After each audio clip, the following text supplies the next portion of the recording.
Hello and welcome. सर्वांचं स्वागत आहे पराग सर मॅथ्स स्पेशलमध्ये. तर आपल्या जीईच्या सिरीजमध्ये आपला टॉपिक सुरू आहे कोऑर्डिनेट जॉमेट्री. त्यामधला कोऑर्डिनेटशी रिलेटेड आजचा शेवटचा पार्ट आहे.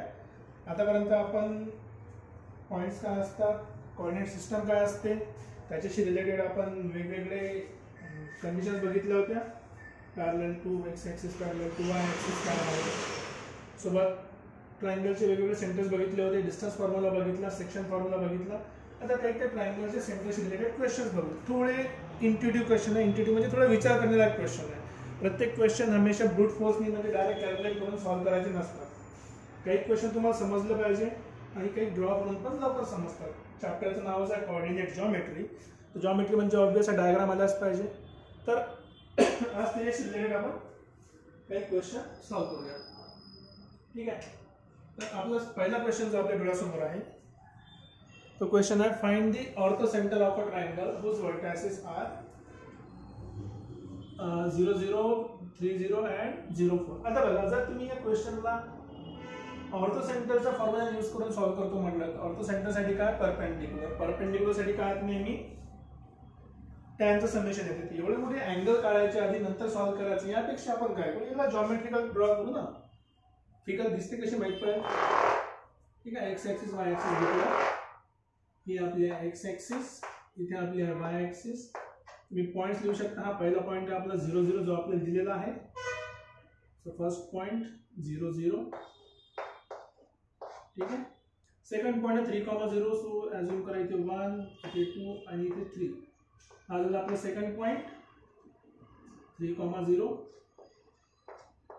ओके. आणि तिसरा पॉइंट आहे 0,4. सेम डिस्टन्सनी 1 2 3 आणि इथे कुठेतरी 4 असेल. हा आपला पॉइंट नंबर 3 0,4. आता बघा, याला जॉईन करा फक्त.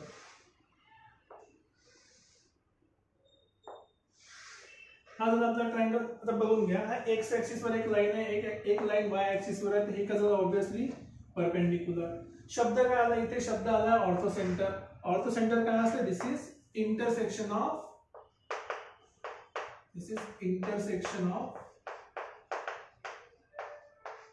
एक तर परपेंडिक्युलर्स म्हणा किंवा आणखी एक शब्द त्याला आपण अल्टिट्यूड पण म्हणतो. अल्टिट्यूड्स, एक तर इंटरसेक्शन ऑफ परपेंडिक्युलर्स म्हणा किंवा अल्टिट्यूड्स म्हणा, एकच गोष्ट आहे. आता इथे परपेंडिक्युलरचं इंटरसेक्शन तुम्हाला दिसते इथे. हे आहे परपेंडिक्युलर. ही लाईन याला परपेंडिक्युलर आहे, ही लाईन याला परपेंडिक्युलर आहे. आणि तुम्ही जर आणखी एक परपेंडिक्युलर ड्रॉ करतो म्हटलं या पॉइंटला, त्याचं परपेंडिक्युलर पण इथूनच पास होणार. कुठून, या पॉइंटवरून. म्हणजे हा जो आपला पॉइंट आहे 0,0 तो काय झाला ऑर्थो सेंटर. सॉल्व्ह करायची गरज नाही. सो देअरफॉर ऑर्थो सेंटर काय आहे, ऑर्थो सेंटर इज 0,0. आता तुम्ही निष्कर्ष पण लावू शकता. निष्कर्ष काय असणार आहे इथे, की आपल्याकडे जर राईट अँगल ट्रायंगल असेल तर त्याचा, ठीक आहे, so for right triangle the 90 degree vertex is orthocentre. हे लक्षात ठेवा, इज ऑर्थो सेंटर. भेटला पहिला रिझल्ट आपला. एकदम सोपा रिझल्ट आहे, सोपा फॉर्म्युला आहे, सोपं लॉजिक आहे. कुठे डोकं लावायची जास्त गरज नाही. सिंपलचं लॉजिक आहे की ऑर्थो सेंटर म्हणजे काय होतं, इंटरसेक्शन ऑफ परपेंडिक्युलर किंवा ऑल्टिट्यूड्स. परपेंडिक्युलर काय आहे, एक वाय ॲक्सिस आहे, एक एक्स ॲक्सिस आहे. दोन लाईनला काय करतात, परपेंडिक्युलर करतात. सिंपलची गोष्ट आहे. ओके. याच्यासाठी आपण आणखी एखादी रिझल्ट बघू थोड्या वेळानंतर, जिथे आपण वेगवेगळ्या कंडिशनसाठी इन सेंटर सर्कम सेंटर कसा ला करतो, कुठे ला करतो चेक करूया आपण. राईट. ओके. आता नेक्स्ट क्वेश्चन बघा. एक the vertices of the circum centre. बघा, शब्द इम्पॉर्टंट आहे. एक आहे सर्कम सेंटर, एक आहे सेंट्रॉइड अँड अ व्हर्टेक्स. एक व्हर्टेक्स आहे कुठला तरी, एक सर्कम सेंटर आहे, एक सेंट्रॉइड आहे आणि एक व्हर्टेक्स आहे.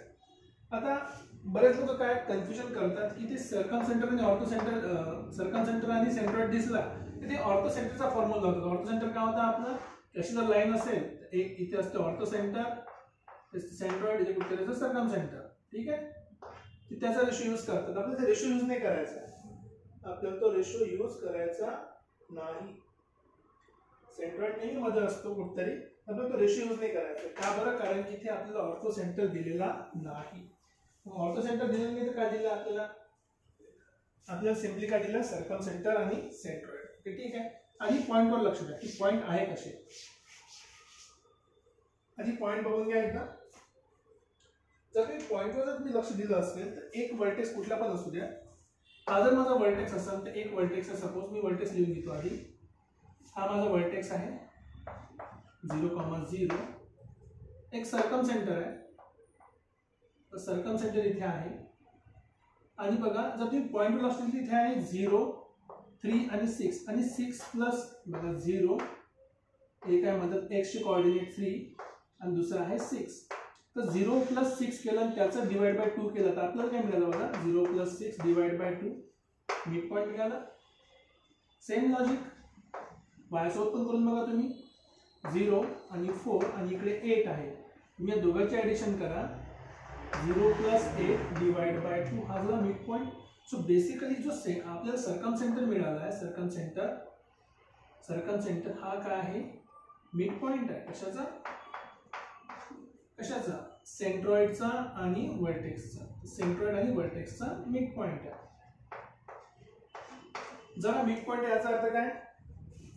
की सेंट्रॉइड, सर्कम सेंटर आणि कुठलाही वर्टेक्स असू दे हे सगळे कसे आहे?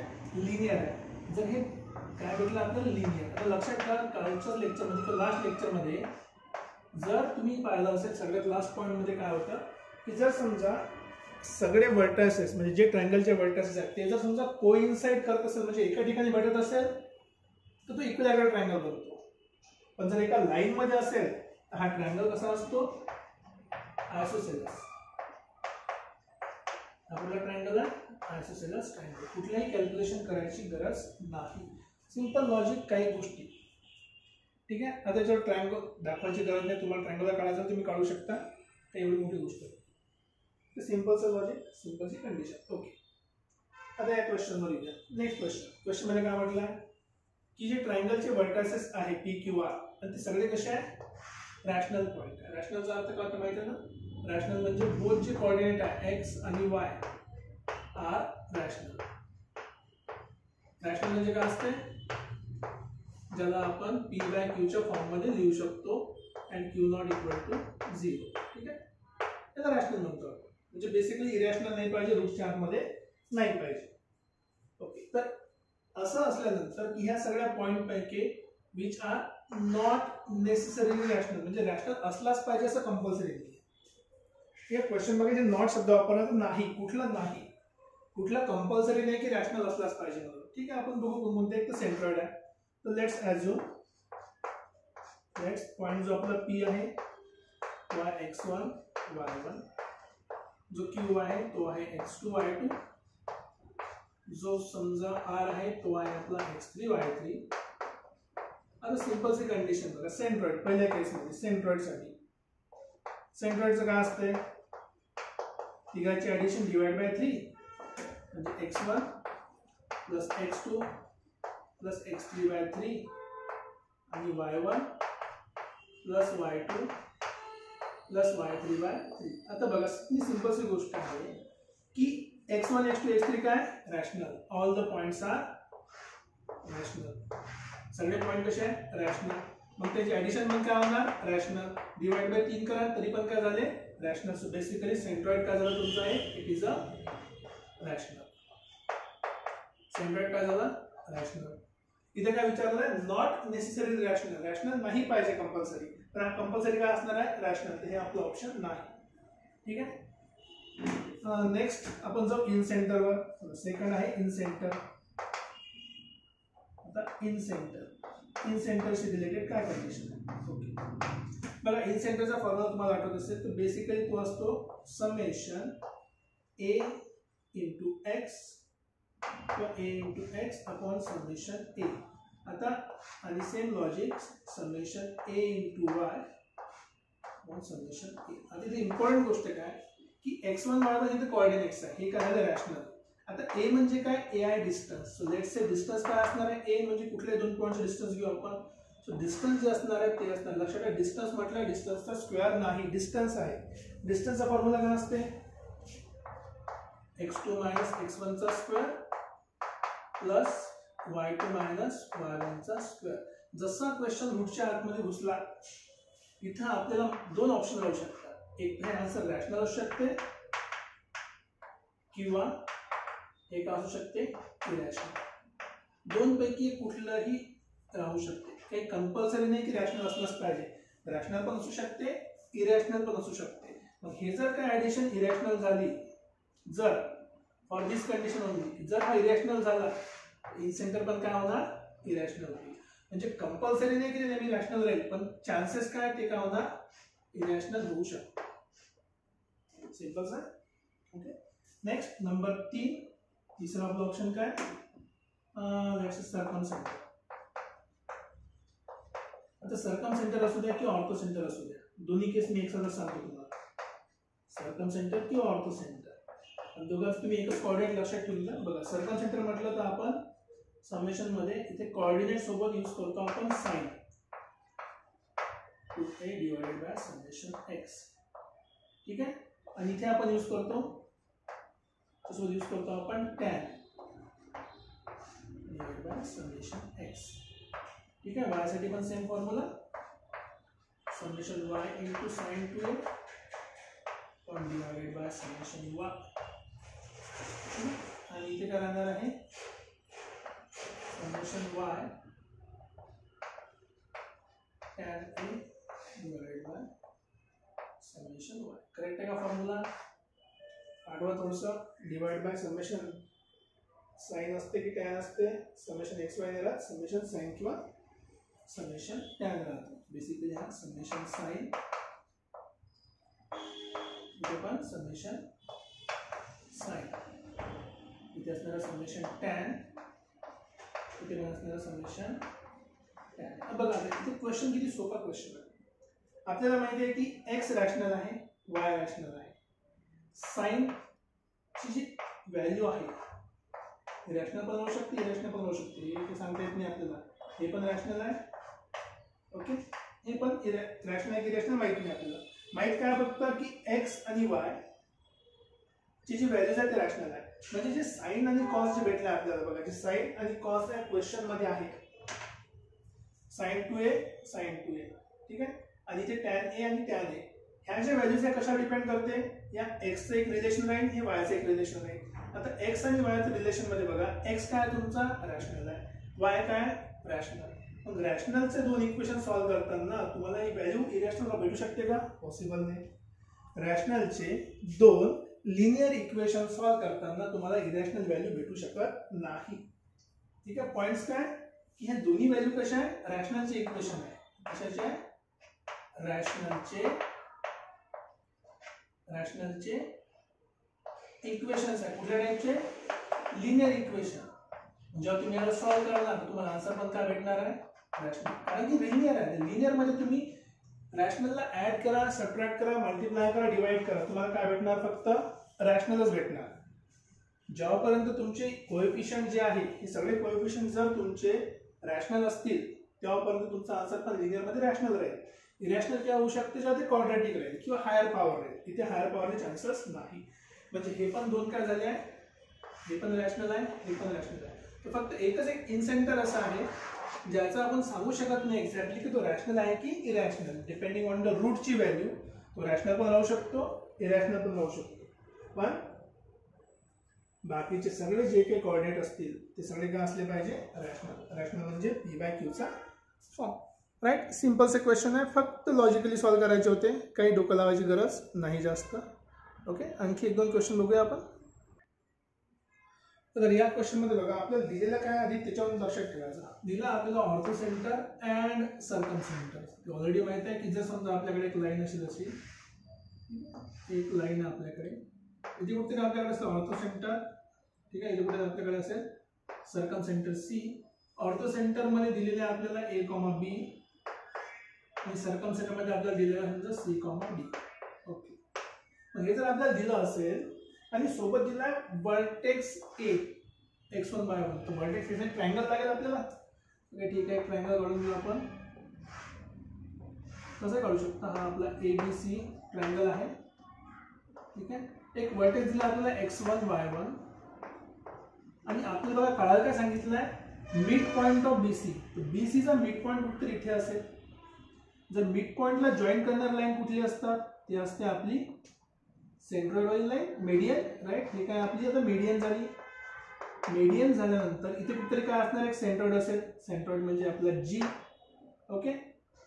आणि हे आपल्याला कोऑर्डिनेट काढायचे. सपोज या कोऑर्डिनेटला नाव द्या काहीतरी, समजा माझा पॉईंट M आहे, याचं कोऑर्डिनेट मी पकडतो समजा P आणि Q, ओके. आता बघा सेंट्रॉइड, इथे सेंट्रॉइड विचारला आपल्याला, म्हणजे बेसिकली सेंट्रॉइडची गोष्ट आहे. सेंट्रॉइड किती रेशोमध्ये डिवाइड करते, 2:1 मध्ये डिवाइड करते. आपल्याला सेक्शन फॉर्म्युला पण लावायचा आहे. आणि याचं आणि याचं काय रिलेशन आहे, दिलेलं आपल्याला ऑर्थो सेंटर आणि सर्कम सेंटर. आणि विचारलेलं आपल्याला मिड पॉईंट. मिड पॉईंट कुठे भेटतो, मीडियनवर. मीडियनसाठी काय माहित पाहिजे, ऍटलिस्ट सेंट्रॉइड माहित पाहिजे. तर बघा सेंट्रॉइड जर इथे असेल तर ऑब्व्हियसली सेंट्रॉइड इथे पण कुठेतरी असेल. सेंट्रॉइड इथे असेल आपल्या इथे. हा असतो 2:1 रेशोमध्ये डिवाइड. तुम्हाला आठवत असेल OG अँड GC हा किती रेशोमध्ये असतो, 2:1 रेशोमध्ये. 2:1 रेशोमध्ये. मग इथून जर आपण हे G चे कोऑर्डिनेट काढतो म्हटलं, समजा G चे कोऑर्डिनेट म्हणजे x, y आहे. G चे कोऑर्डिनेट काढणं सोपं आहे, क्रॉस मल्टिप्लाय करा. सो x इज 2c, ठीक आहे, plus a divided by 2 + 1 3 basically. आणि y चे कोऑर्डिनेट काय झालं, परत मल्टिप्लाय करा, 2 × d 2d + b divide by 3, right. Simple. आपल्याला x y चे कोऑर्डिनेट भेटले. म्हणजे आपल्याला बेसिकली कायचे कोऑर्डिनेट भेटले, आपल्याला मिळाले G चे कोऑर्डिनेट. हे झाले आपले G चे कोऑर्डिनेट. G चे कोऑर्डिनेट आपण यूज करून आता समजा 2:1 रेशो आहे. जर तुम्ही याला एक्सटर्नल डिव्हिजन पकडलं, कुठलं division, external division. AGMG line आहे ते एक्सटर्नल डिव्हिजन आहे. त्याच्यामध्ये मग हे रेशो तुमचा किती झाला, हा रेशो तुमचा झाला 2 झाला. आणि हा रेशो टोटल किती झाला, हा रेशो झाला 2 + 1 3 चा रेशो. सो मल्टिप्लाय करा, 2 × P, हेच करायचं आहे ना, P आपल्या इथे ऑलरेडी दिलेले आहे. आपण यूज करू शकतो external coordinate PQ equals to, so therefore coordinates of M is, तुम्ही डायरेक्ट तुम्ही सेक्शन फॉर्म्युला अप्लाय करू शकता, किंवा सिंपली तुम्ही जर तुम्हाला सेक्शन फॉर्म्युला इंटरनल डिव्हिजनचा काढायचा असेल तर हा पॉईंट यूज करायचा आणि ही व्हॅल्यू काढायची. एक्सटर्नल डिव्हिजन करायचं असेल तर ही पॉईंट पकडायची आणि हा पॉईंट याला 3:1 मध्ये डिवाइड करतो. सो 3 ने याला मल्टिप्लाय की वरती मल्टिप्लाय होईल, ऑब्व्हियसली 2 ने याला मल्टिप्लाय होईल, 3 याला मल्टिप्लाय होईल वरती. सो 3 ने जर वरती मल्टिप्लाय होत असेल तर आपण काढूया सिंपली.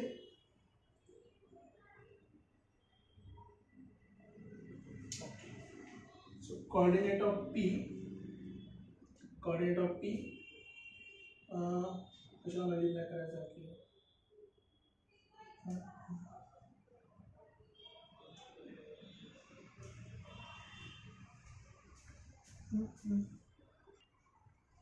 ठीक आहे. इंटरनल डिव्हिजन काढायचं तुम्ही 2:1 यूज करू शकता. तर तुम्ही हे याची व्हॅल्यू काढून दोघाला इक्वेट करून याच्याशी रिप्लेस करा, किंवा डायरेक्ट एक्सटर्नल डिव्हिजन करायचं असेल तर एकदम सिंपल आहे, एक्सटर्नल डिव्हिजन करा. सो सिम्प्लिफाय करू आपण. हा 2 सोबत मल्टिप्लाय कुठला पॉईंट होणार, हा ह्या व्हॅल्यू काढायची आपल्याला, ठीक आहे. ही व्हॅल्यू काढायची आहे, ही नाही काढायची.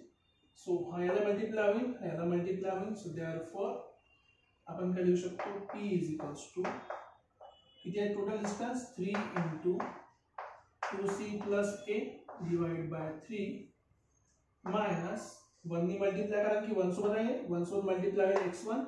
So 1 × x1 divided by total ratio किती आहे आपला 3 आहे ना, टोटल रेशो 3. आणि q ने मल्टिप्लाय करतो म्हटलं तर 3 × 2d + b upon 3 minus 1 × y1 divided by 3. So 3 cancel, इथे पण 3 कॅन्सल. सिंपली तुम्हाला P चे कोऑर्डिनेट काय मिळतील, 2c + a minus x1 divide by 3. आणि q किती मिळणार, 2d + b minus y1 divide by 3. सिंपलचा क्वेश्चन होता, सिंपलचा लॉजिक आहे. फक्त गिवन कंडिशनवर लक्ष ठेवा, सॉरी काहीतरी झालं ॲक्च्युली. हां रेशो मायनस करावं लागेल ना, 3 - 1 3 - 1 हा 3 - 1 3 - 1 so basically it is 2. Okay, हे जर तुमचं फायनल आन्सर. बघा लिहिताना थोडं चुकी होऊ शकतं, पण कन्सेप्ट एकदम सिंपल आहे. कन्सेप्ट लॉजिक लक्षात ठेवा की ऑर्थो सेंटर सर्कम सेंटर दिला आहे. गोष्ट सुरू आहे मिड पॉईंटची. मिड पॉईंट भेटते मेडियन पासून. मेडियन मध्ये सेंट्रॉइड असतो आणि सेंट्रॉइड इथे पण असतो. दोघांमध्ये कॉमन सेंट्रॉइड आहे. कॉमन पॉईंट यूज करून आपण क्वेश्चन सॉल्व्ह करतो. राईट. आता तुम्हाला काही 1-2 गोष्टी मला सांगायची अशी इम्पॉर्टंट फॅक्ट्स टाईप म्हणा किंवा लॉजिक टाईप म्हणा. इम्पॉर्टंट लॉजिक कसं, समजा माझ्याकडे 3 टाईपचे ट्रायंगल आहे. आता मी सध्या गोष्ट करतो सर्कम सेंटरची. Let's talk about circum centre. काही फॅक्ट तुम्हाला माहीत असले पाहिजे. सो पहिली केस, जर तुमचा ट्रायंगल असेल ॲक्यूट अँगल ट्रायंगल. ट्रायंगल कुठला आहे? पहिली केस ॲक्यूट अँगल ट्रायंगल.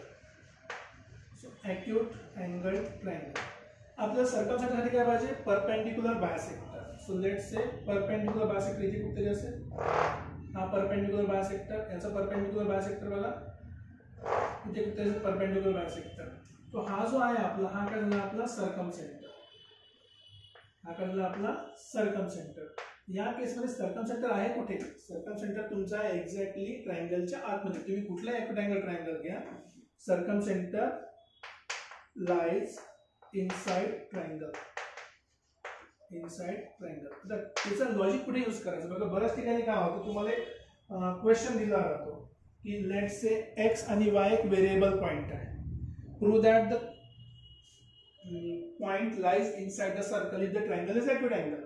उलट विचारला तर बेसिकली तुम्ही काय म्हणू शकता की जर तुम्ही प्रूव्ह करू शकले की हा जो x1 y1 पॉइंट आहे तुमचा, तो जर सर्कम सेंटर आहे ॲक्यूट अँगल ट्रायंगलचा, then it will always lie in circle, sorry lie inside triangle. ठीक आहे. ठीक आहे, ॲक्यूट अँगल तर बघितला आपण. आता समजा राईट अँगल ट्रायंगल असेल तर काय होऊ शकते? Right angle triangle, this is right angle triangle as usual. Okay, आपल्याला काय पाहिजे? Perpendicular bisector. ठीक आहे, परपेंडिक्युलर बायसेक्टर. आता या लाईनला परपेंडिक्युलर बायसेक्टर काय आहे? तो इथून पासून येतं माहिती आहे आपल्याला. का बरं? कारण की हे परपेंडिक्युलरच आहे. ओके, इथून पास झाला पॉईंट मधून. हे पण परपेंडिक्युलर आहे, हा पण परपेंडिक्युलर आहे, हा पण. हा बेसिकली बायसेक्टर. आता एकच परपेंडिक्युलर बायसेक्टर काढून जमणार नाही. सो दुसरा परपेंडिक्युलर बायसेक्टर इथून काढू मी. सो हा जो परपेंडिक्युलर बायसेक्टर तुम्ही जर ड्रॉ करणार सपोज, किंवा इथून परपेंडिक्युलर ड्रॉ करा, हे तिन्ही परपेंडिक्युलर बायसेक्टर एका पॉइंट मधून पास होतात. तो जो पॉइंट आहे तो आहे मिड पॉइंट ऑफ हायपोटेनस. हा जो सर्कम सेंटर इथे बनला फॉर राईट अँगल ट्रायंगल, त्यासाठी फॉर राईट अँगल ट्रायंगल आपल्याला काय म्हणतो? Circum centre lies at mid point of hypotenuse.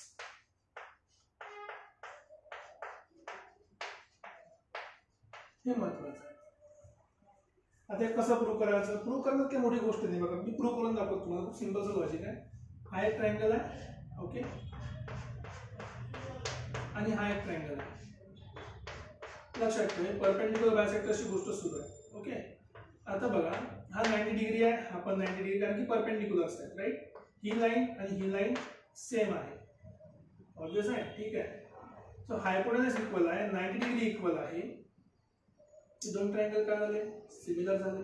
हा रेशो आणि हा रेशो काय असला पाहिजे? सेम असला पाहिजे. सॉरी, तेच रेशो सेम असला पाहिजे. हा आणि हा रेशो सेम असला पाहिजे. ही लाईन आणि ही लाईन सेम असली पाहिजे. तर ही लाईन आणि ही लाईन जर सेम असेल म्हणजे परपेंडिक्युलर बायसेक्टर आहे. तर बेसिकली काय झालं? राईट अँगल ट्रायंगलच्या केसमध्ये हे डिस्टन्स इक्वल टू हे डिस्टन्स इक्वल टू हे डिस्टन्स.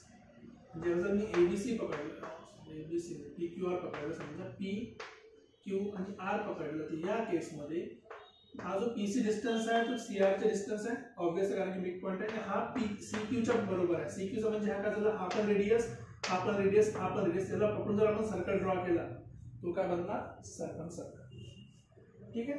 प्रूव्ह करायचे खूप सारे वेज आहे, तुम्ही वाटन ते चूज करू शकता. सो थर्ड केसमध्ये जर आपला एक ट्रायंगल असेल ऑब्ट्यूस अँगल ट्रायंगल. ठीक आहे. हा कुठला ट्रायंगल आहे? Let's say this is obtuse angle triangle. Obtuse angle triangle. तर या केसमध्ये तुम्ही परपेंडिक्युलर बायसेक्टर काढता. ऑब्वियस बघा हा पॉइंट या साईडला आहे, हा परपेंडिक्युलर बायसेक्टर काढतो म्हटलं याला किंवा याला, कशाला काढून बघा, याला जरी परपेंडिक्युलर बायसेक्टर काढतो म्हटलं तर हा बेसिकली असा येईल. ठीक आहे, येतं का, दिसतंय करेक्ट, हा बेसिकली असा येईल. याला काय परपेंडिक्युलर बायसेक्टर किंवा याला काय परपेंडिक्युलर बायसेक्टर, याला जर परपेंडिक्युलर बायसेक्टर काढतो म्हटलं याला परपेंडिक्युलर असं बायसेक्टर पाहिजे आपल्याला बेसिकली. हा ठीक आहे, इथे कुठे याला काय परपेंडिक्युलर बायसेक्टर, तो पॉईंट बाहेर जाणार. तुम्ही कुठेही ट्राय करा, जर तुम्ही acute angle obtuse angle triangle घेतला तर तुमचा परपेंडिक्युलर बायसेक्टरचे इंटरसेक्शन ऑलवेज ट्रायंगलच्या बाहेर, किंवा असं समजा जसं जसा अँगल छोटा होत जातो किंवा सॉरी अँगल मोठा होत जातो तर हा जो पॉईंट आहे एका साईडच्या बाहेर जातो, तर जेव्हा तो 90 डिग्री होईल ते साईडच्या बेसवर येईल. जसं 90 डिग्रीपेक्षा मोठा अँगल येईल तो साईडच्या दूर जाईल. या केसमध्ये काय होणार, सर्कम सेंटर काय, it lies outside the triangle. ठीक आहे, ॲक्यूट अँगल साठी इनसाइड मध्ये ट्रायंगल, राईट अँगल साठी at the mid point of hypotenuse, आणि ऑब्ट्यूस अँगल साठी ट्रायंगलच्या बाहेर. तुम्ही लागेल तर ड्रॉ करू शकता तुम्हाला कन्स्ट्रक्शन करायचं असेल तर. ते काही आपल्याला ते लॉजिक माहिती असतं का, कन्स्ट्रक्शन करायची काही गरज नाही ऍक्च्युअली, आपण त्याच्यावर फोकस करणार नाही. ओके, आता जर ही गोष्ट सर्कम सेंटरसाठी आहे तर ऑर्थो सेंटरसाठी काय होईल, पण ऑर्थो सेंटरसाठी पण असंच काहीतरी होतं ना, कारण ते पण परपेंडिक्युलरची गोष्ट सुरू आहे. ठीक आहे, फॉर ऑर्थो सेंटर चेक करू आपण ना, चेक करू फॉर ऑर्थो सेंटर. एक पॉईंट आपण सध्या बघितलं थोड्या वेळाने, जर आपल्याकडे 90 डिग्री ट्रायंगल असेल, राईट अँगल ट्रायंगल, तर ही परपेंडिक्युलर लाईन आणि ही परपेंडिक्युलर लाईन कुठे इंटरसेक्ट करते, वर्टेक्सवर. So therefore this vertex is orthocentre. हे आपल्याला ऑलरेडी माहित आहे. हा काय ऑर्थो सेंटर त्या वर्टेक्सवरच आहे. कशाच्या वर्टेक्सवर, डायरेक्ट राईट अँगल ट्रायंगलच्या वर्टेक्सवर. कोणता वर्टेक्स घ्यायचा, जिथे अँगल किती आहे, 90 डिग्री, राईट. जर समजा ॲक्यूट अँगल असेल तर काय होते, let's check. This is a acute angle. आपल्याला काय पाहिजे, समोरच्या वर्टेक्स पासून परपेंडिक्युलर पाहिजे, अल्टिट्यूड. ठीक आहे, समोरचा वर्टेक्स समजा हा वर्टेक्स आहे, इथून याच्यावर परपेंडिक्युलर ड्रॉ करायचा आहे, झाला परपेंडिक्युलर ड्रॉ. ठीक आहे, इथून पण परपेंडिक्युलर ड्रॉ करायचा आहे, आपण झाला परपेंडिक्युलर ड्रॉ. बघा हा कुठे आहे, inside triangle, inside the triangle. Okay, आता आपण जो ऑब्ट्यूस अँगल बघू, let's check obtuse angle triangle साठी काय होतं. This is my obtuse angle triangle. आता बघा सिंपलचं लॉजिक आहे इथे, की मला जर या पॉईंट पासून या लाईनवर परपेंडिक्युलर ड्रॉ करायचा असेल तर या लाईनला मला एक्सटेंड करावं लागते. जसं मी लाईनला एक्सटेंड केला, त्याला परपेंडिक्युलर ड्रॉ केला, हा जो वर्टेक्स आहे परपेंडिक्युलरचा हा कुठे भेटला, मला बाहेर मिळाला. सो मी काय म्हणू शकतो, ऑर्थो सेंटर लाईज आउटसाइड कुठल्या ट्रायंगलचं आहे. ठीक आहे, या पॉईंटवरून जर तुम्ही याला परपेंडिक्युलर ड्रॉ केला, समजा या पॉईंटवरून तुम्ही याला परपेंडिक्युलर ड्रॉ केला, कसं ड्रॉ करणार, असा परपेंडिक्युलर ड्रॉ केला, राईट. या पॉईंट पासून या लाईनवर परपेंडिक्युलर ड्रॉ करायचं असेल तर कसं ड्रॉ करणार, ती एक्सटेंड करावं लागेल, असं बरोबर ना, परपेंडिक्युलर. ठीक आहे, तर हे सॉरी हे ऑर्थो सेंटर नाही, आपल्याला परपेंडिक्युलर इंटरसेक्शन पाहिजे आपल्याला. बघा याला खाली घ्या किचून, खाली घ्या किचून, ते तिन्ही पॉईंट जिथे इंटरसेक्ट करतील ते आपले काय झाले, ऑर्थो सेंटरचं इंटरसेक्शन. थोडं ड्रॉइंग मध्ये प्रॉब्लेम होऊ शकतो, पण वर्टेक्स पासून परपेंडिक्युलर लाईनवर ड्रॉ करायचं एवढंच काम आहे आपलं.